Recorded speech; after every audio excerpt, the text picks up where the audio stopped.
आशा करता हूं आप सब बहुत अच्छे होंगे। मेरा नाम है सिद्धांत अग्निहोत्री, स्टडी ग्लोस पे आपका बहुत बहुत स्वागत है। तो अभी राशि मैम मुझे समझा के गई है पूरा बजट। एक्चुअली क्या था कि मैं हॉस्पिटल में था, ठीक है, और मैं देख नहीं पाया बजट पूरा। अभी आया तो मैंने कहा पूछा मेरी वाइफ को फाउंडर ऑफ स्टडी ग्लोस राशि, तो उनसे उन्होंने सब बताया एक एक चीज़ कि ये है वो है स्टैंडर्ड डिडक्शन।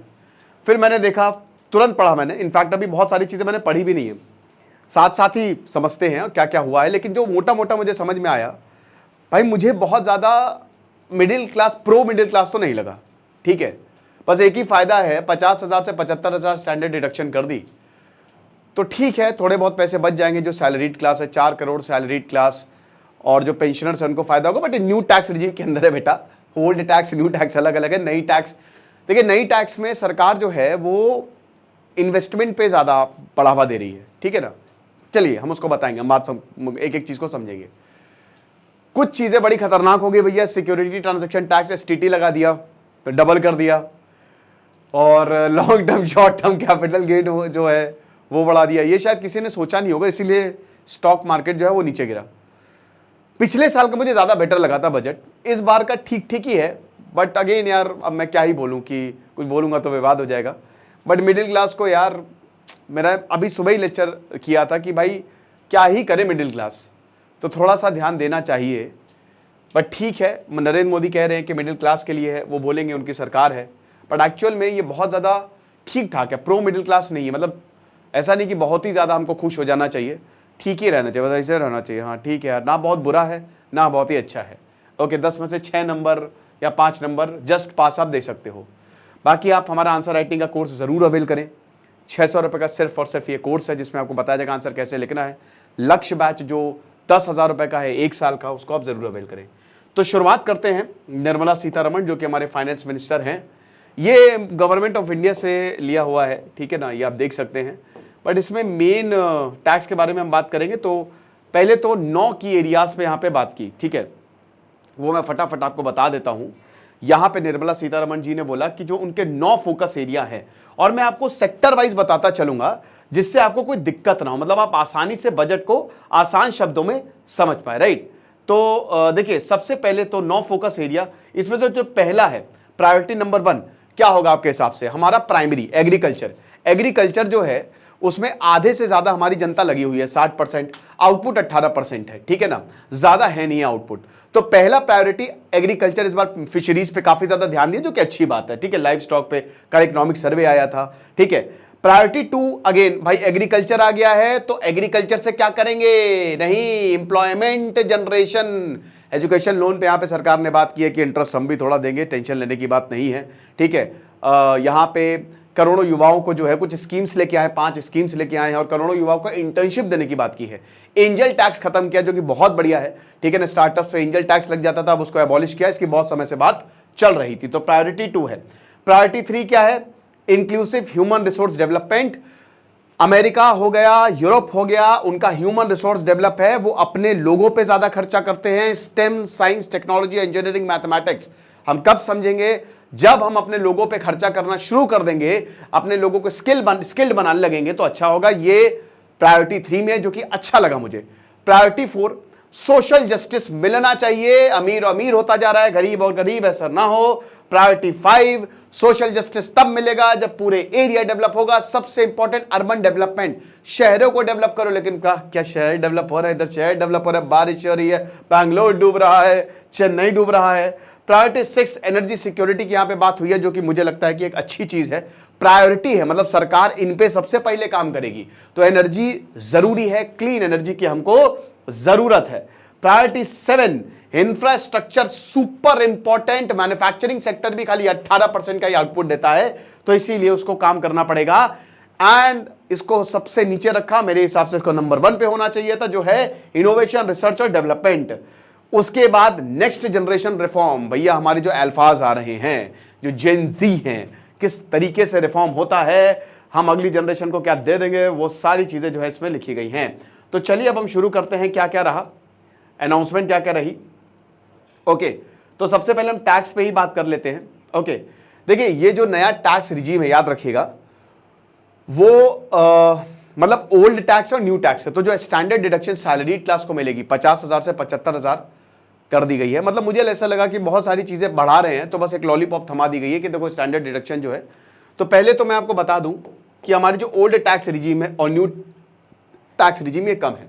स्टैंडर्ड डिडक्शन वैसे 1974 में आया था, 2005 में उसको खत्म कर दिया था, बहुत सारे एग्जम्पशंस दे दिए थे। देखिए एक्चुअली क्या है ना कि जो बिजनेस वाला है, बिजनेस वाला क्या करेगा, बिजनेस वाला जो है जो पैसा कमाएगा और जो खर्च करेगा, जो भी उसका प्रॉफिट मतलब जो उसने कमाया और खर्च किया उसको माइनस कर दीजिए, जो प्रॉफिट हुआ उस पर वो टैक्स दे देगा। सिंपल कंसेप्ट है। लेकिन सैलरी वाला क्या करता है, उसके पास सैलरी आती है और वो इनकम टैक्स वो कटा के ही आती है, ठीक है ना। उसके पास कोई प्रॉफिट एंड लॉस का कोई चांस नहीं है, चाहे वो कंपनी का होगा, कंपनी का अलग होगा, लेकिन जो इंडिविजुअल नौकरी कर रहा है उसकी सैलरी आती है, उसमें टैक्स कट के आता है। अब देखिए वो कैसे टैक्स बचाए, क्योंकि उसमें तो टैक्स लगना ही लगना है। तो इसके लिए बहुत सारी सुविधाएं सरकार ने दी 2005 तक। 5 के बाद 2005 से लेकर 2018 तक पी चिदम्बरम साहब जो थे वो फाइनेंस मिनिस्टर रहे और काफी, तो उन्होंने बहुत एग्जम्पशंस ले आए, वो कि ढेरों एग्जम्पशंस ले लिए कि ये ले लीजिए 80C और ये फलाना धमाका, ठीक है। बहुत सारे एग्जम्पशंस ले आए कि अगर आप यहां इन्वेस्ट कर रहे हैं तो इसका आप एग्जम्पशन ले लीजिएगा, ताकि आप जितने पैसों पे टैक्स देना पड़े, ध्यान दीजिएगा जितने पैसों पे मतलब क्या है, देखिए यहां पे आप कोई भी टैक्स, चलिए आप यही ले लीजिए पुरानी वाली टैक्स रिजीम। तो अगर 2.5 लाख की आपकी इनकम है तो निल है। अगर आप सालाना इतना कमाते हैं तो आपको ज्यादा टैक्स देने की 20-20 हजार तक, अगर आप कमा रहे 15 से 20 हजार तक आपको टैक्स देने की जरूरत नहीं है। 2.5 लाख से 5 लाख, अब 2.5 लाख से 5 लाख का मतलब क्या है, इस 2.5 लाख डिफरेंस जो आ रहा है, ऐसा नहीं है कि पूरा 2.5 लाख से 5 लाख डिफरेंस आ रहा है उसमें आप 5% जो है वो टैक्स देंगे। फिर 20% यानी कि अगर 10 लाख तक आप कमाते हैं तो आप इस, मान लीजिए आप 9 लाख तक कमाते हैं, ठीक है ना, अब 9 इस स्लैब में आ गए, तो ऐसा नहीं कि 9 लाख पे पूरा टैक्स देना है भाई, 5 से जो 9 जो डिफरेंस आएगा 4 लाख उस पे आपको टैक्स देना है, और इसी पे स्टैंडर्ड डिडक्शन मिली है, समझ रहे हो। तो एक तरीके से जैसे मान लीजिए कि किसी की 9 लाख सैलरी है ना, अब आप स्टैंडर्ड डिडक्शन ले लीजिए, कितना हो गया, पहले 9.5 लाख थी, 8.5 लाख हो जाती, 50,000 40,000 की डिडक्शन, अब 75,000 कम हो गई है स्टैंडर्ड डिडक्शन, तो कितना हो गया, 9.25 हो गया, तो 8.25 हो गया। तो कहने का मतलब है कि जहां पे इसको 9 लाख है ना, ये 4 लाख पे देना पड़ता, अब खाली 3,25,000 पे टैक्स देना होगा, यानी कि 15-20 हजार 30 हजार वो आपके हिसाब से आपके बच जाएंगे। ओके, ये हिसाब किताब है, कैलकुलेशन कर लीजिएगा। तो ये इस तरीके से चलता है ना। और ये आपकी नई टैक्स रिजीम है। तो नई टैक्स रिजीम बहुत ही सिंपल है, सिंपल। यहां पे ये 3 लाख तक आपको कुछ नहीं देना है, उसके बाद 3 से 6 5 है, 6 से 9 आपका 10 है, 9 से 12 15 है। अब ध्यान दीजिएगा यहां पे क्या बोला गया है, यहां पे थोड़ी सुविधा दी गई है, किसको, ये नई वाली जो टैक्स रिजीम है, ठीक है ना, ये वाली जो टैक्स रिजीम है, ये 3 से 6 लाख पे पहले आपको 5% देना पड़ता था, अब ये बस 3 से 7 लाख कर दिया गया है, दैट्स इट। 3 से 7 लाख पे आपको कितना देना है, 5% देना है, ठीक है ना। फिर उसके बाद 7 से 10 लाख, यहां पे 6 से 9 लाख है ना, अब यहां पे 7 से 10 लाख ये आपको, यानी कि 1-1 लाख बढ़ा दिया गया, बेसिकली आपको 10% देना है, चाहे तो आप लिख लीजिए, ठीक है ना।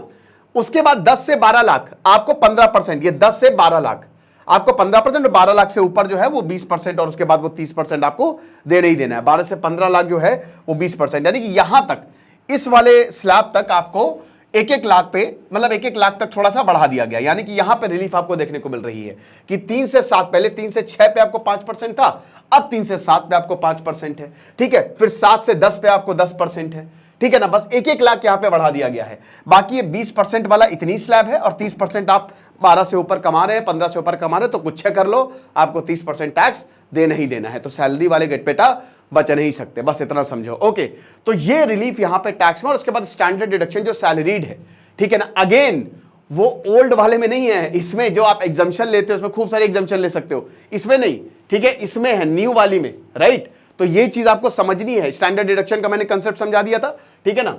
तो यहां पे जो 75,000 की स्टैंडर्ड डिडक्शन है वो इस न्यू में मिलेगी, और 4 करोड़ सैलरीड पर्सन और पेंशनर्स को फायदा मिलेगा, राइट। बहुत अच्छी बात है, चलिए आगे बढ़ते हैं।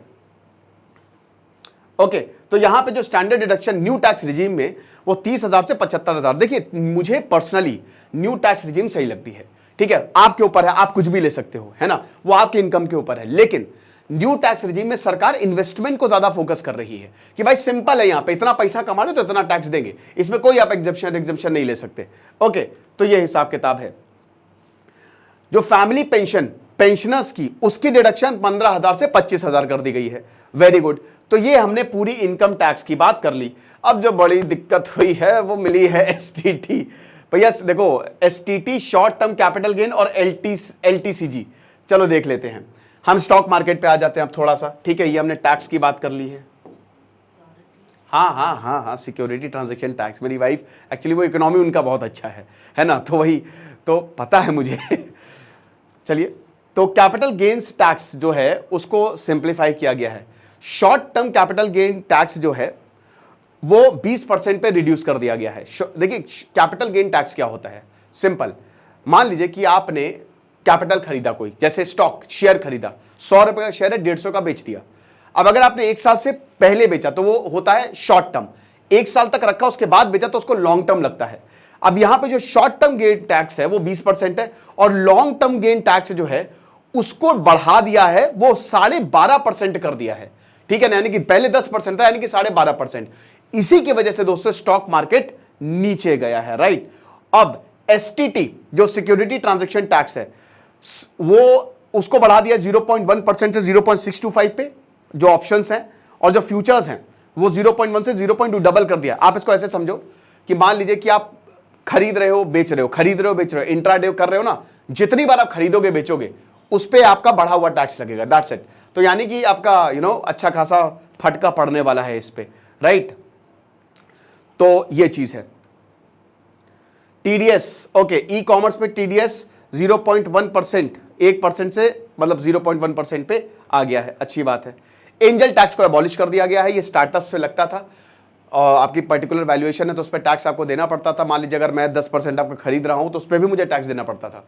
जो कहते ना, मैं इतनी इक्विटी खरीदना चाहूंगा, लेकिन अच्छी बात यह है कि इसको खत्म कर देंगे। इसको बहुत बोला कि भाई कितना टैक्स लोगे यार, इसको बोला जाता है इसको एबॉलिश करिए। कस्टम ड्यूटी, अब चलो दूसरे टैक्स पे आ जाओ।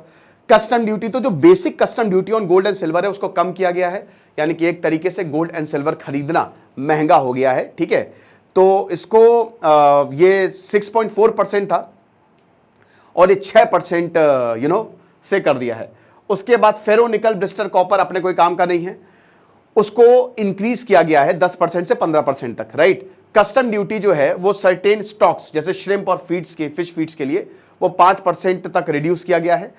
अमोनिया पे 10% और 25% नॉन बायोडिग्रेडेबल प्लास्टिक पे, ये बहुत अच्छी बात है, ठीक है। नहीं, अच्छी बात नहीं है वैसे तो, क्योंकि ये फर्टिलाइजर है, तो इसमें जो है वो इंक्रीज कर दिया गया है। साथ ही साथ मोबाइल फोन, मोबाइल चार्जर, इन सब पे कस्टम ड्यूटी रिड्यूस कर दिया गया, यानी कि 15% तक।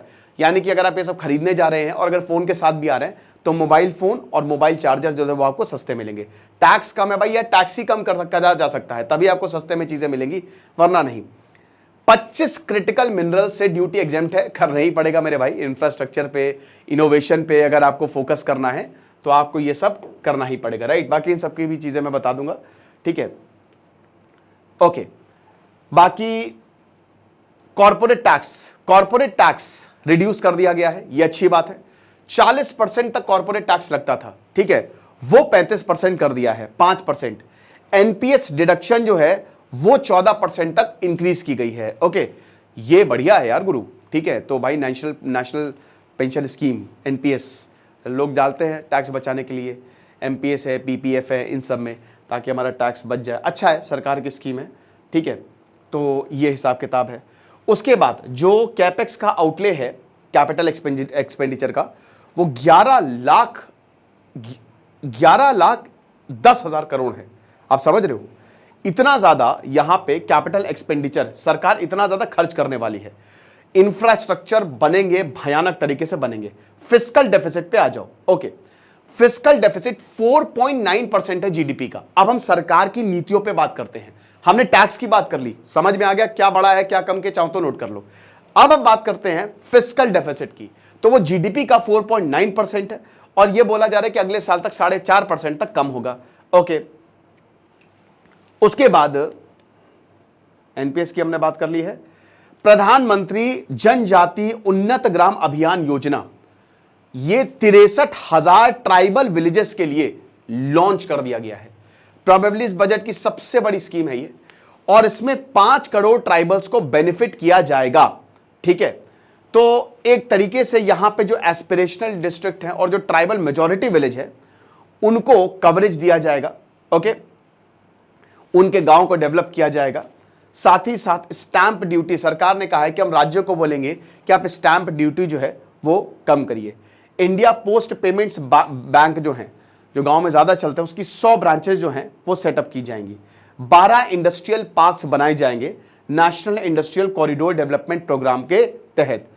10 लाख करोड़ जो है अर्बन पुअर और मिडिल क्लास, जो गरीब हैं, शहरों में रहते हैं, उनको 1 करोड़ घर दिए जाएंगे, जिसके ऊपर 10 लाख करोड़ रुपए खर्च होंगे, ये एलोकेट किए गए हैं। और उसके बाद जो क्रिटिकल मिनरल्स हैं, स्पेशली डोमेस्टिक प्रोडक्शन के लिए, रिसाइकलिंग के लिए, ओवरसीज एक्विजिशन मिनरल एसेट्स, ये भी जो हैं इस पे इसमें मिशन लॉन्च किया गया है। ओके, यहां पे क्रिटिकल मिनरल मिशन कि बेसिकली इन सेक्टर्स पे जो क्रिटिकल मिनरल्स यूज होंगे, राइट, तो ये चीज है। उसके बाद रेंटल हाउसिंग स्कीम जो है वर्किंग क्लास, उसके लिए लॉन्च की गई है। ठीक है, सरकार कुछ आपका रेंट देगी इसमें। फिर उसके बाद एमएसएमईस के ऊपर, medium scale and small enterprises, इस पे देख लेते हैं। तो यहां पे मुद्रा लोन की लिमिट जो है वो बढ़ा दी गई है, 10 लाख से 20 लाख कर दी गई है। ओके, तो अच्छी बात है। तरुण कैटेगरी सबसे हाईएस्ट कैटेगरी होती है, नहीं सबसे, ठीक है, हाँ। उसके बाद क्रेडिट गारंटी स्कीम जो है वो एमएसएमई के लिए लॉन्च की गई है और इसके लिए गारंटी कवर जो है वो 1000 करोड़ का मिलेगा। साथ ही साथ सिडबी जो है वो 24 नई ब्रांचेस जो है वो बनाएगा। अच्छी बात है। Small industrial development bank of India वो अगले 3 सालों में नई ब्रांचेस बनाएगा, यानी कि एक तरीके से यहां पे जो स्मॉल बिजनेस है उनको इनकरेज कर रहे हैं यहां पे। ठीक है, ई कॉमर्स एक्सपोर्ट हब की बात करें तो वो बनेगा, पब्लिक प्राइवेट। अब आ जाओ बेटा आंध्र प्रदेश। देखो, चंद्रबाबू नायडू और नीतीश कुमार दोनों को सरकार में लाया गया था। आंध्र प्रदेश को क्या तोहफे मिले हैं, चलिए। तो आंध्र प्रदेश की बजट अनाउंसमेंट की बात करें तो यहां पे सोशल और इंफ्रा फंड्स जो है वो आंध्र प्रदेश को दिए हैं। ओके, साथ ही साथ विशाखापट्टनम और चेन्नई इंडस्ट्रियल कॉरिडोर बनाया जाएगा और उसके लिए पैकेज दिए गए हैं। 15,000 करोड़ फाइनेंशियल असिस्टेंस दिया गया है आंध्र प्रदेश, ताकि वो अमरावती जो कैपिटल है उसको डेवलप किया जा सके, और एडिशनल अमाउंट भी दिए जाएंगे। सेंटर जो है, जो पोलावरम इरिगेशन प्रोजेक्ट है, जो कि लाइफलाइन है आंध्र प्रदेश की, वहां के किसानों की, उसको भी फाइनेंस करेगा और जल्द से जल्द उसको कंप्लीट करेगा। आंध्र प्रदेश रीऑर्गेनाइजेशन एक्ट के तहत वाटर, पावर, रेलवेज और रोड्स, इन सबको बनाया जाएगा, स्पेशली जो बैकवर्ड एरियाज है, यानी कि आंध्र प्रदेश की बल्ले बल्ले। बिहार पे आ जाओ गुरु। बिहार पे वैसे ही नरेंद्र मोदी ने इसको खारिज कर दिया, जो कहते हैं ना कि स्पेशल कैटेगरी स्टेटस की मांग, वो बिहार की खारिज कर दी। आ जाओ देखते हैं। सबसे बड़ी बात, रोड और एक्सप्रेस मिलेगा बिहार के लिए, बहुत जरूरी है भैया, पुल पे पुल बहे जा रहे हैं, ये चीज है। तो यहां पे गया इंडस्ट्रियल नोड बनेगा, गया पे। अमृतसर कोलकाता इंडस्ट्रियल कॉरिडोर जो है उसको डेवलप किया जाएगा। ओके, ये चीज है। साथ ही साथ पटना पूर्णिया एक्सप्रेसवे, भरमार लगा दी एक्सप्रेसवे की, 26,000 करोड़ रुपए दिए जाएंगे। और यहां पे सबसे पहले पटना से पूर्णिया एक्सप्रेसवे बनाया जाएगा, बक्सर से भागलपुर तक एक्सप्रेसवे बनाया जाएगा, बोध गया, राजगीर, वैशाली, दरभंगा, स्पूर, और 2 लेन ब्रिज गंगा पे बनाया जाएगा जो कि बूजर में है। ठीक है ना, ये चीज है। बजट अनाउंसमेंट, चलिए। उसके बाद मंदिर बनाए जाएंगे बिहार और उड़ीसा में। 2400 मेगावाट प्रोजेक्ट बनाया जाएगा पीर पैंती, जहां पे इन्वेस्टमेंट लगभग 21,500 करोड़ का होगा। नए एयरपोर्ट्स और मेडिकल कॉलेजेस बनेंगे बिहार में। साथ ही साथ कैपिटल इन्वेस्टमेंट हम देने वाले हैं सरकार को। ठीक है, वहां की जो स्टेट है हम उनको और ज्यादा पैसा देंगे। ओके, ये चीज है।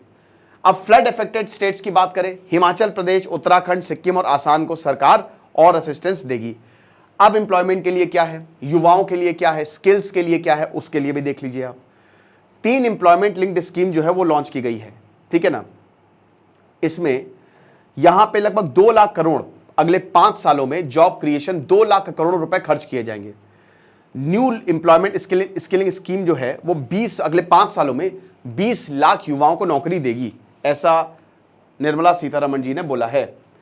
यहां पे बोला है कि जो भी नए एम्प्लॉइज हैं, ठीक है ना, उनको डायरेक्ट बेनिफिट ट्रांसफर दिया जाएगा, यानी कि जिन्होंने जिन्होंने नौकरी की है उनको 15,000 रुपए तक डायरेक्ट बेनिफिट ट्रांसफर किया जाएगा 3 महीने।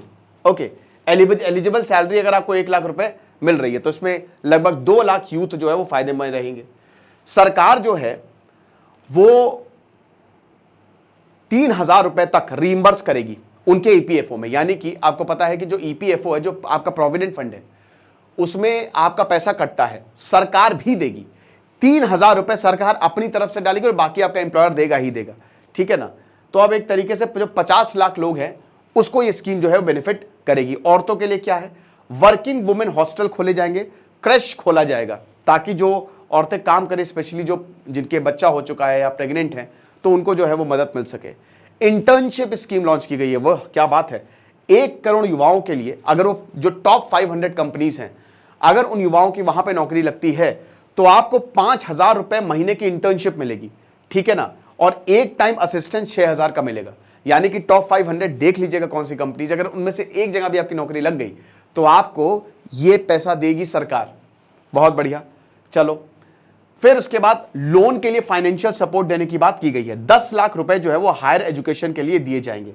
ओके, ई वाउचर्स जो है वो डायरेक्टली 1 लाख स्टूडेंट को हर साल दिए जाएंगे और इसमें 3% सरकार देगी। आप समझ रहे हो, तो इंटरेस्ट का 3% है वो सरकार देगी। ओके, ये चीज है।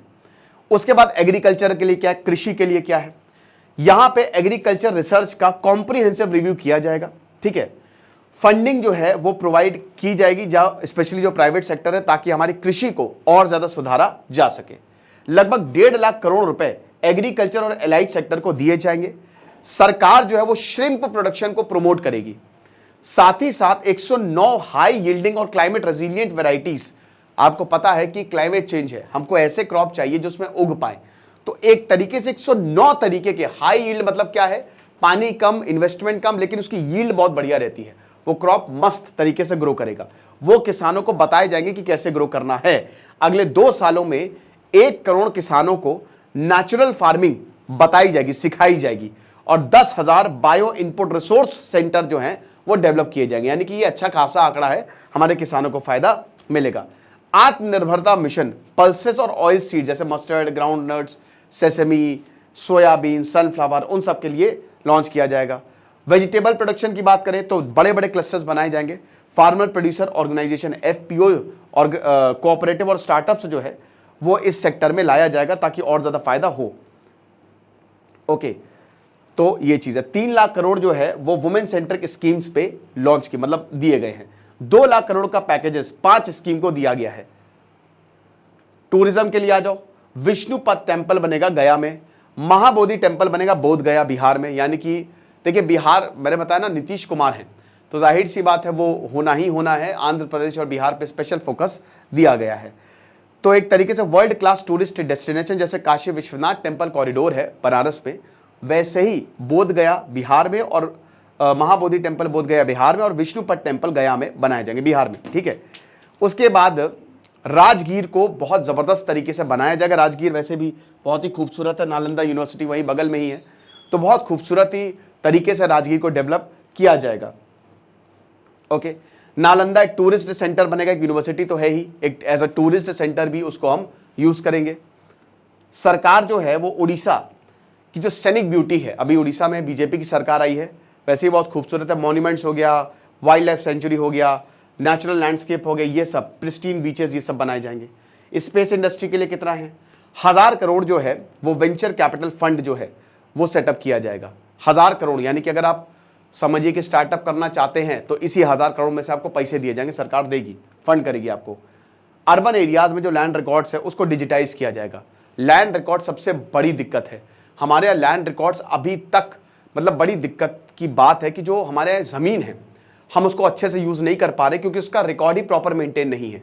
तो सबसे अच्छी बात जीआईएस मैपिंग होगी और डिजिटल फॉर्म में लैंड रिकॉर्ड्स को रखा जाएगा, स्पेशली क्योंकि देखिए कुछ भी आप डेवलप कर रहे हो आपको उसको ज़मीन की ज़रूरत है, और अगर ज़मीन का हस्तांतरण अच्छे से हो जाता है तो कोई दिक्कत नहीं है। आईटी बेस्ड सिस्टम जो है प्रॉपर्टी रिकॉर्ड एडमिनिस्ट्रेशन, अपडेशन और टैक्स एडमिनिस्ट्रेशन के लिए बनाया जाएगा। अच्छी बात है, ये चीज है। चलो, तो ये मेन चीजें थी इस बजट की। बाकी स्किल लोन स्कीम 7.5 लाख, जैसा कि हमने बताया, 25,000 स्टूडेंट्स को बेनिफिट करेगा। जिसमें जो हमने बताई दिया 3% सबवेंशन, मेन हाईलाइट्स ये हैं, सबसे इंपॉर्टेंट 3% सबवेंशन दिया जाएगा, 5 नई स्कीम जो है वो लॉन्च की जाएंगी, इतने करोड़ का पैकेट, ये सब मैं हालांकि बता ही चुका हूं, लेकिन आप फिर से देख लीजिए। 20 लाख यूथ जो है अगले 5 साल में इसको बेनिफिट करेगा, ठीक है ना। बैंक क्रेडिट आसानी से मिलेगा, मुद्रा लोन को डबल किया गया है, 50 मल्टी प्रोडक्ट यूनिट्स जो हैं वो फाइनेंशियल एड उसमें दी जाएगी। जो ई कॉमर्स एक्सपोर्ट हब है, ठीक है, उसमें एमएसएमई मतलब ई कॉमर्स एक्सपोर्ट हब बनाया जाएगा ताकि एमएसएमई को फायदा मिल सके। बाकी एग्रीकल्चर एलाइड सेक्टर के लिए 1.5 लाख करोड़ रखे गए हैं, 1 करोड़ किसानों को जो है वो नेचुरल फार्मिंग जो है वो सिखाई जाएगी, 10,000 जो है वो बायो इनपुट रिसोर्स सेंटर जो है वो डेवलप किए जाएंगे, राइट। तो ये सारी चीजें मैं बता ही चुका हूं, इसको दोबारा रिपीट नहीं करूंगा। तो आपको क्या लगता है? मुझे तो बजट ठीक ठाक ही लगता है ना, बहुत अच्छा। देखिए बातें हुई हैं, लेकिन मैं वही बता रहा हूं कि मिडिल क्लास इंपॉर्टेंट रहेगा हमेशा से, और ऐसा नहीं है कि जैसे टैक्स स्लैब कम करने की बात थी बट थोड़ी बहुत ही हुई है, ऐसा नहीं कि बहुत ही मेजर चेंजेस कर दिए गए हैं। तो अब ठीक है, बजट ऐसा होना चाहिए कि एकदम क्रांतिकारी बजट हो, ऐसा बजट हो कि दोबारा किसी ने देखा ही नहीं, थोड़े टफ डिसीजंस हो लेकिन मजा ही आ जाए। लेकिन ठीक ठाक है बहुत, मतलब टैक्स वाली में जो सैलरीड पर्सन है उनको थोड़ी सी मदद है, बाकी ठीक ही ठाक है, मतलब ऐसा मुझे कुछ खास नहीं लगा। 10 में से मैं 5 या 6 नंबर दूंगा। आपको ये बजट कैसा लगा मुझे कमेंट बॉक्स में जरूर बताइएगा। बाकी डिटेल्ड स्ट्रक्चर तो हम लेक्चर्स तो हम लाते ही रहेंगे। Thank you so much.